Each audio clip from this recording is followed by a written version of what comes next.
अऊज़ु बिल्लाहि मिनश्शैतानिर्रजीम। अस्सलाम वालेकुम students, welcome to this YouTube channel accounting की दुनिया।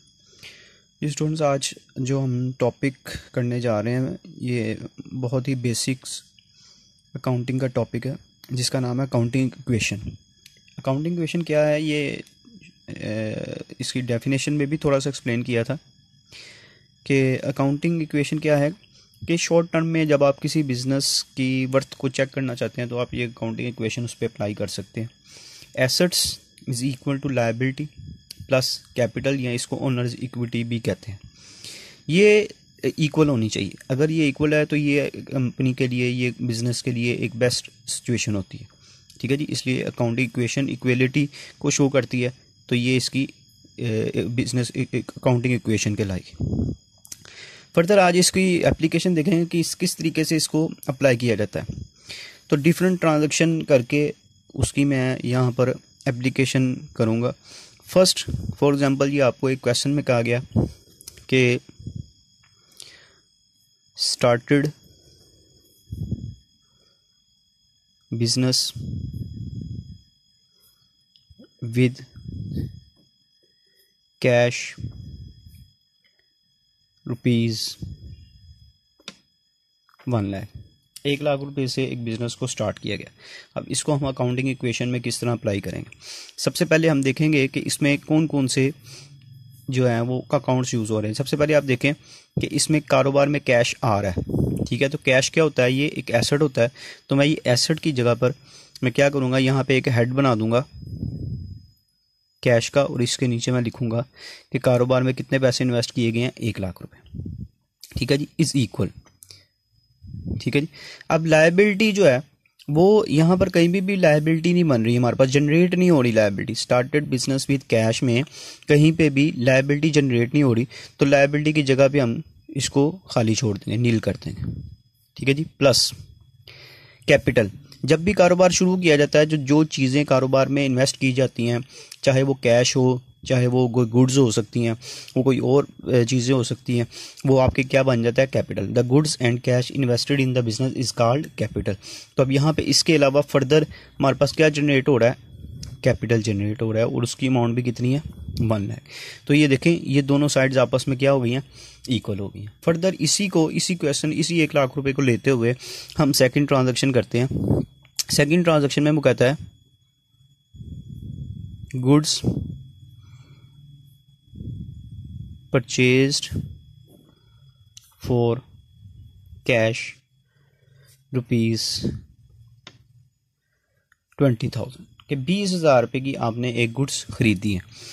अब इसमें भी आपने इसी तरीके से देखना है कि जब आप गुड्स खरीदते हैं तो जारी बात है आप कैश पे कर रहे हैं, तो कैश आपसे जा रहा है। तो मैं क्या करूँगा, फर्स्टली तो मैं इस कैश में से 1 लाख में से 20,000 को माइनस कर देता हूँ। तो यहाँ पे हमारे पास कैश रिमेनिंग कितने का रह जाएगा, 80,000। 1 लाख रुपये हमारे पास कैश मौजूद था, जिसमें से 20,000 हमने गुड्स परचेज करने के लिए पे कर दिया, तो बाकी हमारे पास कितना रह गया जी, 80,000। यहाँ पे एसेट से ही हेड में आप क्या करेंगे, एक और हेड बना देंगे गुड्स का। गुड्स हमने कितने की परचेज की हैं जी, 20,000 रुपये की, ये हमारे पास ऐड हो गई हैं। ठीक है जी, प्लस हो गई हैं 20,000 रुपये की गुड्स, इक्वल वाली साइड पे सिर्फ हमारे पास इस साइड पे भी इक्वेशन की इस साइड पे अभी कोई डिफरेंस नहीं पड़ा, कोई इसका इफेक्ट नहीं हुआ इस ट्रांजैक्शन का। इक्वेशन की ये राइट हैंड साइड पे किसी किस्म का कोई इफेक्ट नहीं पड़ेगा, तो ये कैपिटल ही हम यहाँ पे लिखेंगे 1 लाख रुपए से। ठीक है, और ये जो लायबिलिटीज़ में है इसमें से कोई भी लायबिलिटी नहीं है, तो यहाँ पर हम इसके हेड भी बना देते हैं दोबारा, कैपिटल का हेड इसी तरह चलता रहेगा। तो ये देखें कि 80,000 और 20,000 1 लाख, और इस साइड पे भी कितना है हमारे पास 1 लाख। ये दोनों साइड्स क्या हैं, आपस में इक्वल है। इसके बाद थर्ड एक ट्रांजैक्शन करते हैं, कहता है जी परचेज फर्नीचर, जस्ट इतना ही कह दिया जी, परचेज फर्नीचर रुपीज 10,000, 10,000 रुपये का आपने क्या किया है फर्नीचर परचेज का। इसका इफेक्ट अकाउंटिंग क्वेश्चन में क्या होगा, फर्नीचर क्या होता है जी, हमारा एसेट है। तो एसेट वाली साइड पे आपने क्या करना है, पहले से आपके पास क्या क्या मौजूद है, आपके पास कैश है, गुड्स हैं। अब उसके साथ आपने एक और हेड बना देना है, वो आपके पास बन जाएगा फर्नीचर का हेड। कैश हमारे पास कितना था 80,000, जिसमें से 10,000 रुपये का हमने फर्नीचर परचेज कर लिया। यहाँ पे परचेज फर्नीचर सिर्फ कहा हुआ है, फॉर कैश नहीं कहा, तो इसको हम कैश ही कंसीडर करेंगे। 80,000 में से 10,000 रुपये आपने पे कर दिया, तो कैश आपके पास बाकी कितना रह गया 10,000। गुड्स पहले से हमारे पास मौजूद थी, वो कितने की थी 20,000 रुपये की।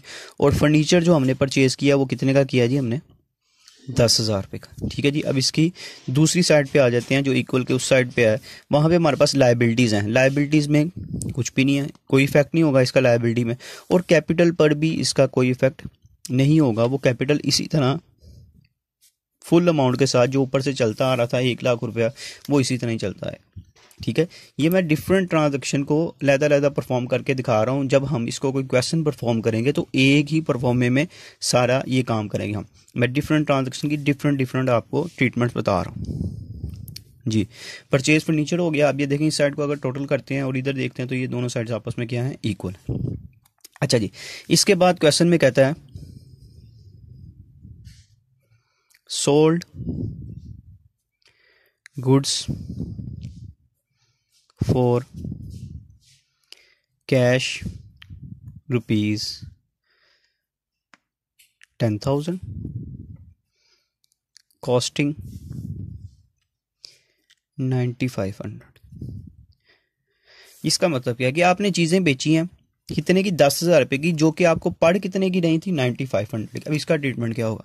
सबसे पहले तो जब आप देखें कि चीज़ें बेचते हैं तो आपके पास कैश आ रहा है, तो इसका मतलब है ये आपके कैश में 10,000 इंक्रीमेंट हो जाएगा। यहाँ पे आप लिखेंगे कैश, पहले से कैश 70,000 मौजूद था, 10,000 की और चीज़ें बेची तो हमारे पास कैश कितने का हो गया जी 80,000 से कैश हो गया। अब ये गुड्स हमारे पास थी 20,000 की, 20,000 में से हमने सेल कर दी 9,500 की। ठीक है जी, तो इसको आप यहाँ पे ट्रीटमेंट इस तरह भी लिख सकते हैं। यहाँ पे आप एक गुड्स का हेड जो ऊपर बना हुआ है उसी तरह से बना लेंगे, और 20,000 की टोटल गुड्स हमारे पास ये मौजूद थी। ठीक है जी, इसमें से 9,500 की हमने सेल कर दी, तो बाकी हमारे पास कितने की रह गई 10,500 रुपये की। और ये फर्नीचर जो था ये इसी तरह ही आप फुल अमाउंट के साथ यहाँ पे लिख देंगे। अब इक्वल के उस साइड पे आ जाएं, उस साइड पे क्या इफेक्ट होगा, लायबिलिटीज़ तो कोई भी जनरेट नहीं हुई तो उसको छोड़ देंगे। आप ये देखें कि ये 9,500 की चीज़ें थी जो कितने की बेची 10,000 रुपये। इसका मतलब है हमें प्रॉफिट कितना हुआ 500 का। तो हम क्या करेंगे, ये जो कैपिटल है 1,00,000 रुपये का, इसमें 500 आपने ऐड कर देना। तो ये टोटल, ये इसका जो टोटल बनेगा वो 1,05,000 बन जाएगा। अब अगर इस साइड का टोटल करके मैं दिखाता हूँ आपको, इसमें प्लस कर दें जी 80,000 और प्लस 10,000 का फर्नीचर अगर करते हैं तो ये देखें ये भी 1,05,000 और इस साइड का भी टोटल कितना बन रहा है, इन तीनों को ऐड करें तो वो भी 1,05,000 ही बनता है, और इस साइड का टोटल भी 1,05,000 ही बन रहा है। ठीक है जी, ये 4 ट्रांजेक्शन होगी। एक ट्रांजेक्शन और देखें 5th नंबर पे अगर हम क्रेडिट पर चीज़ें परचेज करते हैं, कहता है जी परचेज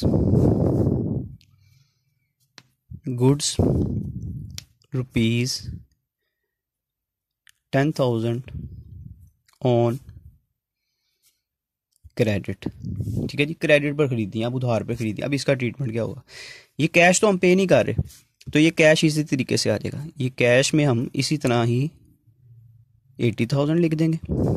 गुड्स हमारे पास पहले से 10,500 की मौजूद थी, जिसमें 10,000 की और ख़रीद ली, तो ये 20,500 की टोटल गुड्स हो गई।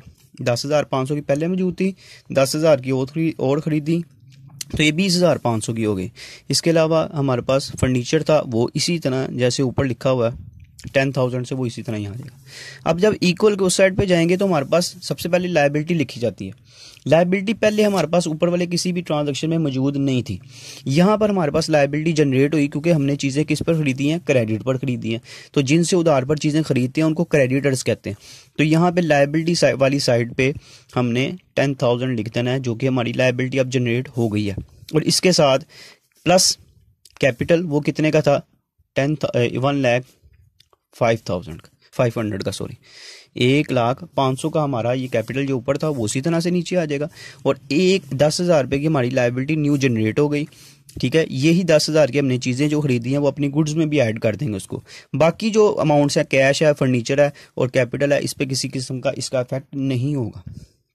ठीक है जी, ये 5 ट्रांजैक्शन थी जो हमने आज की है। नेक्स्ट जब हम क्वेश्चन करेंगे तो ये 5 ट्रांजैक्शन भी उसमें आएंगी और उसके अलावा फर्दर भी हम जो ट्रांजैक्शन होंगी उनको परफॉर्म करेंगे। उम्मीद है कि ये क्वेश्चन, ये ट्रांजैक्शंस आपको समझ लग गई होगी। अगर इसमें कोई प्रॉब्लम आती है तो मुझे कमेंट सेक्शन में बताइएगा। अगर वीडियो पसंद आए तो इसको लाइक करें, शेयर करें, चैनल को सब्सक्राइब करें ताकि आने वाली तमाम वीडियोज़ आप तक पहुँच सकें। इंशाल्लाह नेक्स्ट लेक्चर में मुलाकात होगी, तब तक के लिए अल्लाह हाफिज़।